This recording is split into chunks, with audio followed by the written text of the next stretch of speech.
At 2:41 a.m., the city felt like it had folded in on itself. Streets emptied, lights dimmed, and the kind of silence settled in that only exists when most people believe nothing can reach them anymore. Inside the 911 dispatch center, the air was stale and humming with electricity. Rows of desks sat half empty, their monitors glowing softly in the darkened room like watchful eyes that never blinked. Dispatcher Evan Morales sat alone at his station, shoulders hunched, headset resting against his jaw. He had worked this shift long enough to know the pattern. Midnight to 2 was chaos, drunks, fights, domestic calls. After 2, things slowed. After 2:30, things got strange. He sipped from a paper cup of burnt coffee and stared at the call queue, waiting for it to light up again. The quiet wasn't comforting. It never was. It felt like standing in a hallway just before a door slammed. Then the screen blinked. Incoming call. Unknown location. Evan straightened instantly, fingers hovering over the keyboard. 911, what's your emergency? For a moment, no one answered. He heard breathing, slow, controlled, too careful, I think. A man said finally, his voice low and tight. I think someone's in my house. Evan leaned forward, posture shifting automatically into professional calm.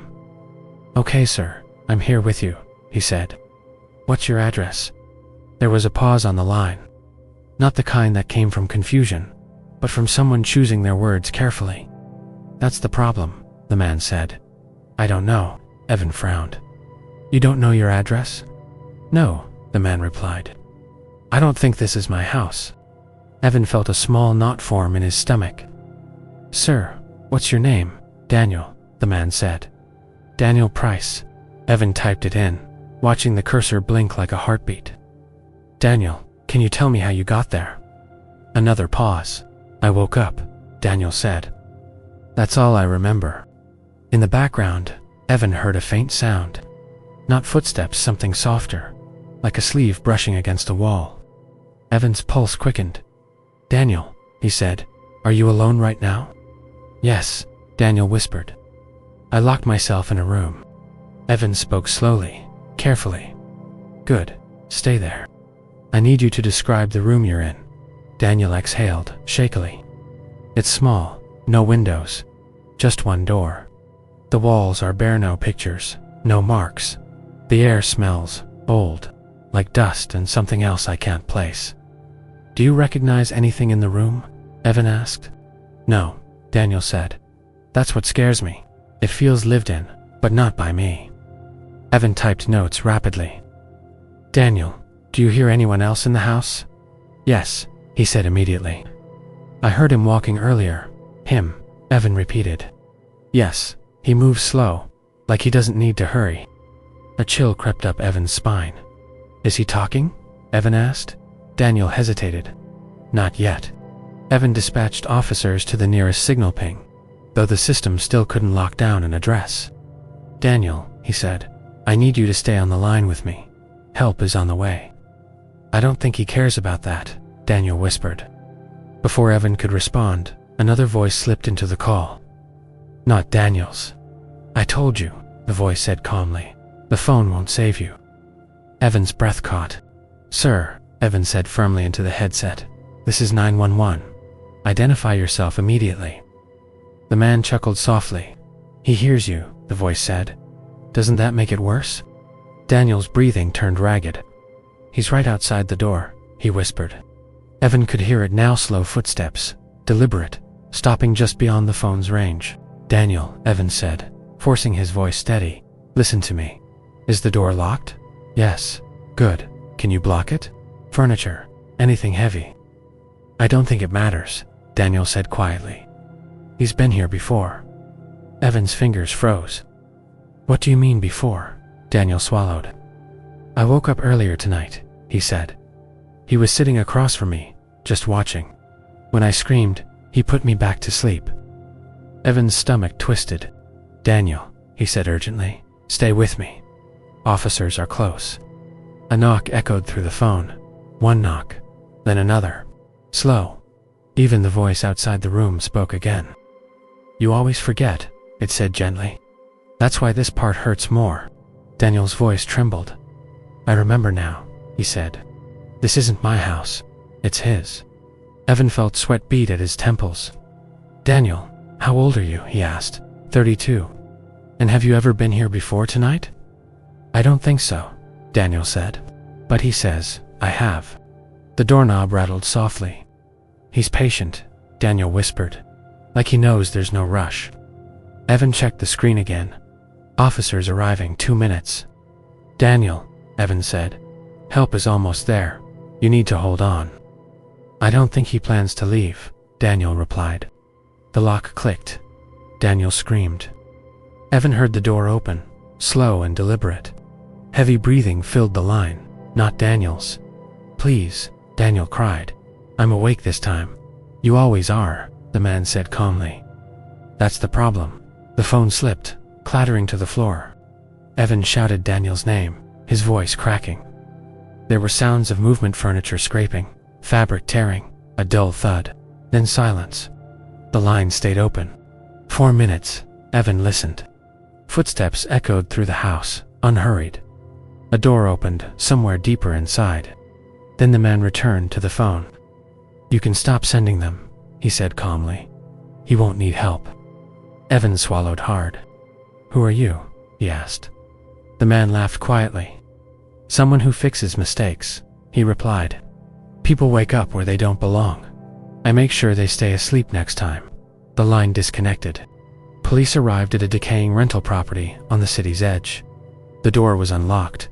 Inside, nothing was broken. No blood, no signs of struggle. Only a phone on the floor, still warm. Daniel Price was never found. Neighbors claimed the house had been empty for years. 3 months later, Evan was working another night shift. At 2:44 a.m., his screen blinked.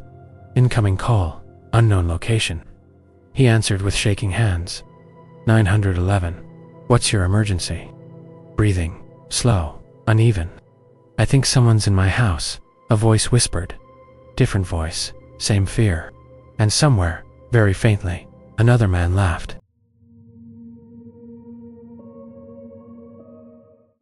The first thing Megan Holt noticed wasn't the fear in the caller's voice. It was the certainty. At 1:18 a.m., her shift had settled into the usual rhythm of late-night emergencies, noise complaints, intoxicated drivers, a domestic argument that ended in tears and apologies. The city was restless, but predictable. That's what Megan relied on. Predictability. Her screen lit up again. Incoming call, private number. She adjusted her headset. 911. What's your emergency? A man answered immediately. Megan, he said softly, you need to listen to me. Her spine stiffened. I'm sorry, she said, keeping her tone neutral. How do you know my name? The man chuckled quietly. I hear it every night, he replied. Right before people realize they're already too late. Megan muted her microphone for half a second. Glancing toward her supervisor's desk, empty. Most of the floor was understaffed tonight. She unmuted, sir, she said firmly. This line is for emergencies only. Identify yourself. The man sighed, almost disappointed. I thought you'd remember me, he said. But it's okay. You always forget at first. Megan's fingers hovered above the keyboard. Where are you calling from? She asked. Not far, he replied. Close enough that you'd hear it if the walls were thinner. Her stomach tightened. Do you need police, fire, or medical assistance? Megan asked. I already needed it, the man said. That window closed. Megan focused on the audio. Behind the man's voice was a sound she couldn't place at first. A slow, rhythmic tapping. Not mechanical, organic. What's that noise? She asked. The tapping stopped. You hear that too? The man asked, amused. Most of them don't. Sir, Megan said. Are you in danger right now? No, he replied. But someone else is. Her chest tightened. Who? There was a pause. You, he said. Megan's pulse quickened. You don't know me, she said sharply. The man laughed softly. You bring an apple to work on Tuesdays, he said. You peel it with a plastic knife because the metal ones make you nervous. Megan's hand trembled. You park under the broken light in the staff lot, he continued. Third, space from the fence. Megan muted the line, heart pounding, and waved frantically for a supervisor. No one looked up. She unmuted. "Sir," she said, voice tight. "How do you know this?" "I listen," he replied. "Just like you." Megan's screen flickered. Another call tried to break through. She ignored it. "You need to stop," she said. "This is harassment." The man sighed again. "You always say that," he replied. "Right before the screaming starts." Megan swallowed. "What? Screaming?" The tapping returned louder now. Then a faint voice in the background, crying. "A woman." "Is someone with you?" Megan asked urgently. "Yes," the man said. "She's been with me all night." Megan dispatched officers immediately, her fingers shaking. "Where are you?" she demanded. The man laughed. "You already sent them here once," he said. "They didn't find us." Megan's screen updated. "Call Origin Trace staff parking lot." Her breath caught. "That's not possible," she whispered. The man's voice lowered. "I told you, we're close," he said. "You walk past us every night." The crying in the background grew louder. "Please," the woman whimpered faintly. Megan stood up. "Sir," she said, barely steady, "let her go." The man exhaled slowly. "She already tried that," he said. "That's why I called you." Security alarms blared faintly through Megan's headset. "What did you do?" Megan shouted. The man laughed louder now.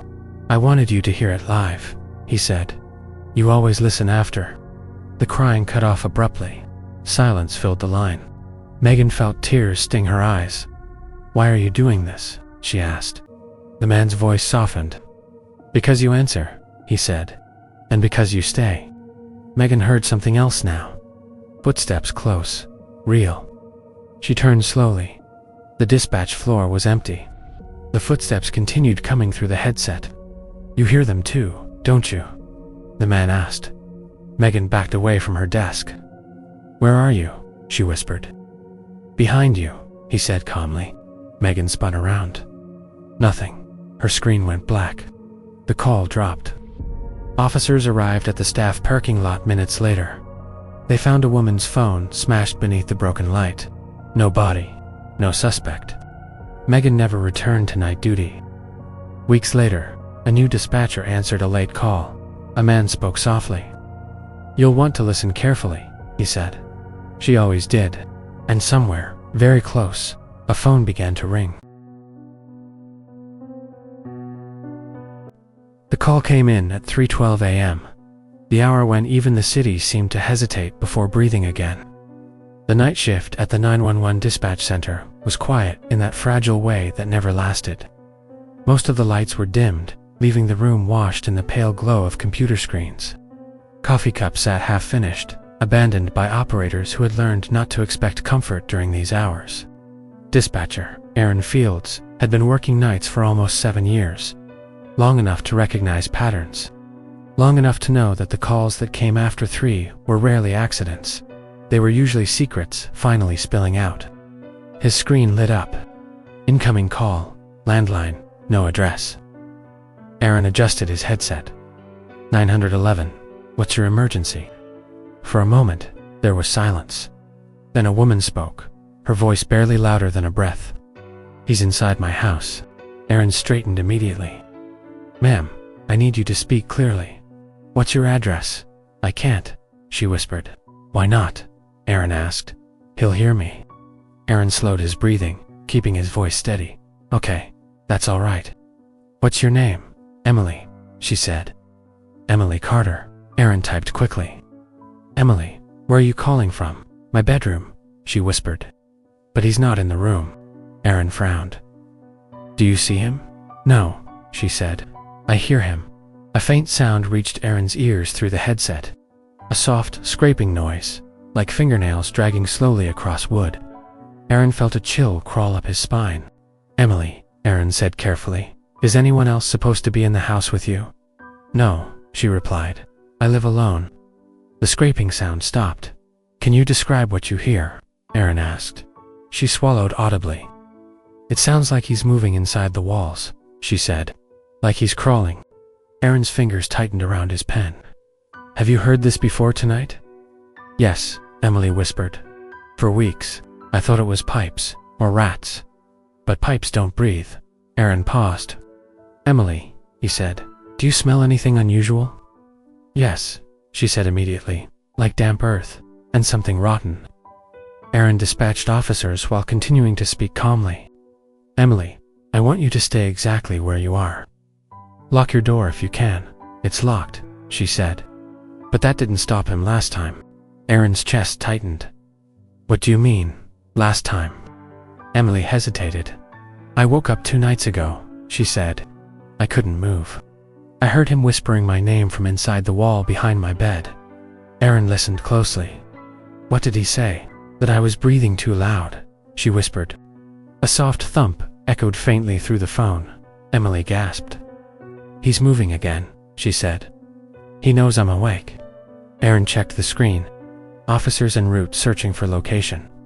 Emily, Aaron said firmly, I need you to keep talking to me. I don't think he wants that, she replied. The scraping noise returned, louder now. Closer. Aaron leaned forward. Emily, is the noise coming from one wall in particular? Yes, she whispered. The one behind my headboard. Aaron swallowed. Emily, I want you to move slowly away from the wall. I can't, she said. My bed is bolted to the floor. He did that. Aaron's heart skipped. Who did? He did, she whispered. When I was asleep. The wall creaked softly. Then came a sound that made Aaron's stomach drop. A knock. From inside the wall. Aaron heard it clearly. A man's voice muffled, distorted by plaster and wood. Emily, it said softly. You're being rude. Emily began to cry. I told you I was sorry, she sobbed. I'll be quiet. Aaron raised his voice. Sir, he said firmly into the headset. This is the police. Identify yourself. The voice laughed, a low, wet sound. She can hear you, the man said. But she won't listen. Aaron's pulse hammered. Emily, Aaron said urgently. Help is coming. You need to stay with me. He doesn't like when I talk to you, Emily whispered. The wall bulged outward slightly. A crack echoed sharply through the phone. Plaster crumbled. Emily screamed. Aaron shot to his feet, shouting instructions. Emily, get out of the room now. I can't, she cried. He's blocking the door. Aaron heard heavy breathing through the line. Not Emily's. The man spoke again, closer now. I told you she was mine, he said calmly. Aaron's screen flashed. Officers arriving 60 seconds. Emily, Aaron begged. Hold on. The phone clattered to the floor. Aaron heard a struggle. Wood splintering. A wet choking sound. Then silence. The call didn't disconnect. For nearly 4 minutes, Aaron listened. Slow footsteps, dragging. Then the man returned to the phone. You should fix your walls, he said calmly. They're very thin. Aaron's throat was dry. Where is she? He asked. The man chuckled softly. She's quiet now. The line went dead. Police located the house minutes later. It was old, isolated, half sunken into the earth. Inside, they found Emily's bedroom. The wall behind the bed had been torn open from the inside. The crawl space beyond was wide enough for a man to live in. They found tunnels carved through insulation and beams. They never found Emily. They never found him. 3 weeks later, Aaron was back on shift. At 3:14 a.m., his screen lit up again. Incoming call, landline, no address. He answered slowly. 911, what's your emergency? Breathing came through the line. Slow, careful. I hear someone in my walls, a woman whispered. And somewhere, very faintly, a man laughed. At 1:56 a.m., the 911 call board lit up with a number that shouldn't have existed. Dispatcher Laura Bennett noticed it immediately. Not because it was unfamiliar, but because it was marked disconnected line. No carrier, no service provider. The kind of phone that shouldn't be able to make a call, let alone reach emergency services. She leaned closer to the screen, frowning. Before she could alert a supervisor, the call connected itself. 911, what's your emergency? Laura said carefully. For several seconds, all she heard was static. Then a woman whispered, it's ringing again. Laura's breath caught. Ma'am, she said. "You've reached emergency services. Can you tell me where you are?" "I don't know," the woman replied. "I haven't known for a long time." Laura straightened in her chair. "What's your name?" she asked. "Claire," the woman said. "Claire Holloway." Laura typed it in. "Claire, are you in danger right now?" "Yes," Claire answered immediately. "But it already happened." Laura hesitated. "What already happened?" Claire exhaled shakily. "The fire," she said. "It took the house, and me." Laura felt a chill creep across her arms. "Claire," she said slowly, "are you calling from a safe location?" "No," Claire whispered. "I'm calling from where I died." The static deepened, crackling like something burning. Laura kept her voice calm, though her heart pounded. "Claire," she said, "can you tell me what you see around you?" "It's dark," Claire replied. "The walls are black. Everything smells like smoke. I can still hear the fire, even though it's gone." Laura's fingers trembled slightly. "Claire, when did this fire happen?" A pause. 10 years ago," Claire said. "I've been trying to call ever since." Laura swallowed. "That's not possible," she whispered, before catching herself. Claire laughed softly. "That's what they said too," she replied. "Right before the line went dead." Laura flagged the call for tracing. The system struggled. "Line origin, invalid." "Claire," Laura said gently. "Do you remember how you're calling me right now?" "Yes," Claire replied. "I found the phone in the rubble." Laura's stomach tightened. "What kind of phone?" "A landline," Claire said. "It was melted. The buttons don't move." In the background, Laura heard a faint crackling sound, like embers shifting. "I only get a signal sometimes," Claire continued. "When the house remembers me." Laura's chest felt tight. "Claire," she said, "are you alone?" "No," Claire whispered. "They're still here." Laura leaned closer to the microphone. "Who else is there, Claire?" The line crackled. "My parents," Claire said. "My brother. They don't move much anymore." Laura's throat went dry. "What do you mean by that?" "They stay where the fire left them," Claire replied. "But sometimes they look at me." A faint sound echoed through the call. Footsteps, slow, uneven. "They don't like when I talk to you," Claire whispered. "They think I'm trying to leave." Laura typed Claire's name into a secondary system. A record appeared. House fire 201 for 4 fatalities. Laura's heart sank. Claire Holloway, age 17, deceased. Laura felt her hands go cold. "Claire," she said softly, "I need you to listen to me. I think something's wrong with this call." Claire laughed bitterly. "Everything's wrong," she said. "That's why I keep calling." The crackling sound grew louder. "I think the fire's coming back," Claire whispered. Laura heard it now. A roar. Not static, not interference. "Fire." "Claire," Laura said urgently. "I need you to move somewhere safe." "I can't," Claire replied. "There's nowhere left." Laura's screen flashed. "Call duration, 9:33. "You don't understand," Claire continued. "Every time I call, it starts again." The sound of flames intensified. Laura covered her mouth, tears stinging her eyes. "I just wanted someone to answer," Claire said. "It's so quiet when no one does." A scream tore through the headset. Not one voice, several layered together. Laura ripped the headset away from her ear, heart racing. When she put it back on, Claire was crying. "They're burning again," she sobbed. "I shouldn't have called." "Claire," Laura pleaded, "stay with me." The fire roared louder. Then, silence. The line dropped. Laura sat frozen at her desk long after the call ended. Supervisors reviewed the logs. There was no trace of the call in the system, no record of connection, no number. Just Laura's handwritten notes. That night, she couldn't sleep. She dreamed of ringing phones buried under ash. 2 months later, during another night shift, a new dispatcher froze at her desk. Laura," she whispered. "There's a call you should hear." The screen read, "Incoming call, disconnected line." Laura felt her heart drop. The line connected. A familiar voice whispered, "It's ringing again." And somewhere, far away, something burned. It was 2:33 a.m., and the 911 dispatch center hummed with low light and the faint buzz of fluorescent bulbs. Most operators were asleep or on break, leaving Derek Lane alone with his headset and the soft glow of monitors. He liked this hour. It was quiet, predictable, until it wasn't. The screen blinked. Incoming call. Unknown location. Derek adjusted his headset and answered. 911, what's your emergency? A soft, almost whispering voice came through. I think someone is watching me, the caller said. Derek straightened.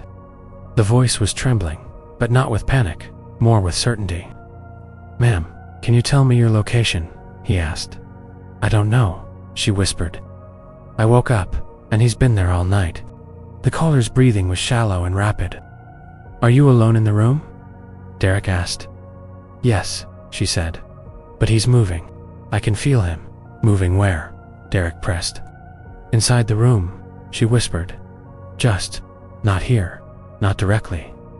He's behind me, I think. I don't dare turn around. A faint scratching sound came through the line. Derek felt a chill run down his spine.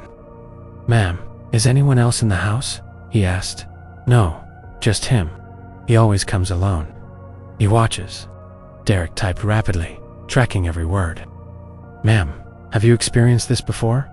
Yes, she said. I wake up and feel him, always the same. Every night for the past 3 weeks. I tried calling last night, but I think he stopped me.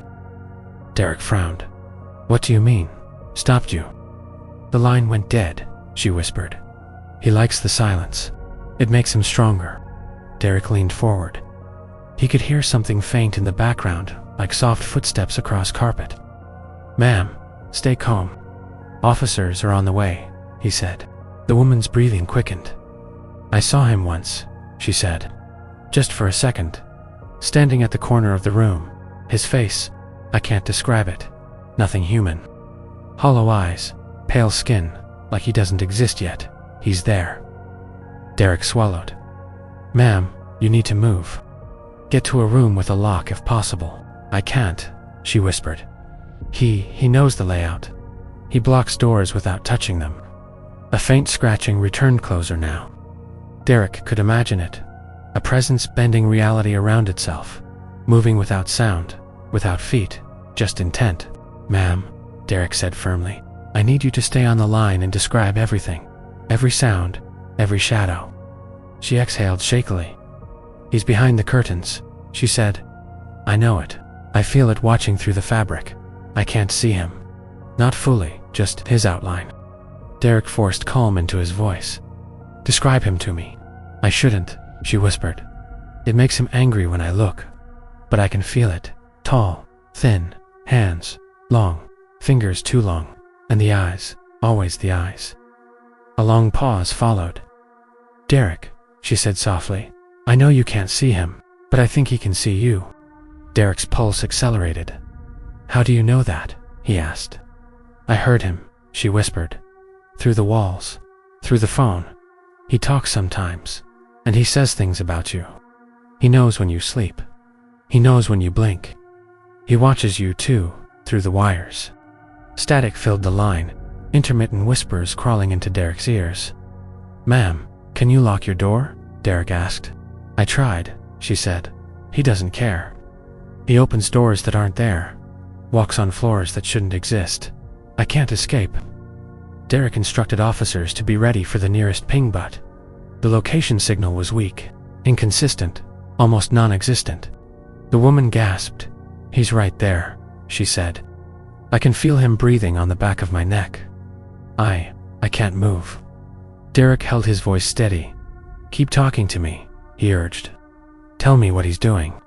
He's standing, watching, smiling, but not really smiling.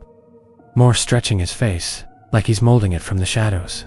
A faint scratching on the phone, as if someone or something was circling her. Derek typed every word, heart hammering. Suddenly, the woman screamed, Derek. The phone clattered. Static surged. The line stayed open, but only faint scratching and breathing came through. Derek shouted into the headset. Ma'am, talk to me.